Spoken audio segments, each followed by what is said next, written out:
An Excel worksheet is made up of rows and columns. Notice that the columns are labeled alphabetically and the rows are numbered. Excel 2007 now supports up to 1 million rows and up to 16,000 columns per worksheet. This is a lot of area to create your data. Where the rows and the columns intersect, this is a cell. Notice that when you click a cell up here in the left-hand portion of the formula bar, you get a name box or a cell reference. The cell reference includes the column and the row label. So this cell is referenced as C5 because it's in column C, row 5. Having a way to reference what cell you're located in is a big advantage when working in Excel. It allows you to apply formulas and functions to data that might be within that cell, as well as to know exactly what cell you're located in or that you're working on within your worksheet. You can input both numeric data and alphanumeric data into a cell. Numeric data can be numbers, dates, formulas, or functions, anything that has a numeric value. Alphanumeric is any text that does not have numeric value, such as plain text, labels, or informational and descriptive data. Excel recognizes both types of data and allows mathematical formulas and functions to be applied based on its type. We will explore functions and formulas later in this tutorial. To add data to the worksheet, first select the cell that you want the data to appear, and then just type. I'm going to go ahead and type in my name.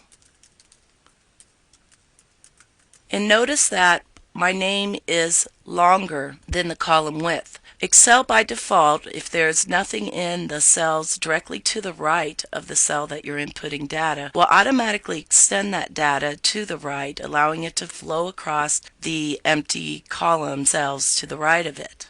You can enter this data and notice that down here in your status bar you have enter. This is telling you that the data hasn't been entered into that cell yet and you need to press enter. Pay attention to your status bar as you work in Excel, and it provides hints or information that might need to be performed to input the data correctly. So I'll go ahead and push enter on my keyboard and my data has been entered. If you want to delete this data, simply reselect the cell, and notice that up here in the formula bar, if you wanted to get rid of just part of that data, you can simply highlight it by clicking and dragging, press the backspace or delete key on your keyboard, and then press enter again to input the data, and notice you've made the change to just part of what was in the cell. If you wanted to delete the entire cell or data within the cell, select that cell and then immediately push your backspace or your delete key, and it will delete that information, all of it that was in the cell, and then press enter to enter your data. Now, to work on our project for the Raspberry Brigade, we need to start a spreadsheet, and the one we are going to start is the product list. So what I'd like everyone to do is come up here to A1 and let's type in the Raspberry Brigade product list. Don't worry that it extends to the right. Let that flow, and then press enter, and notice your mouse or your cursor moves down to the next active cell, which is A2, and then go ahead and press enter again to move your active cell or your cell reference down to A3. And let's go ahead and type in product as our label for this column.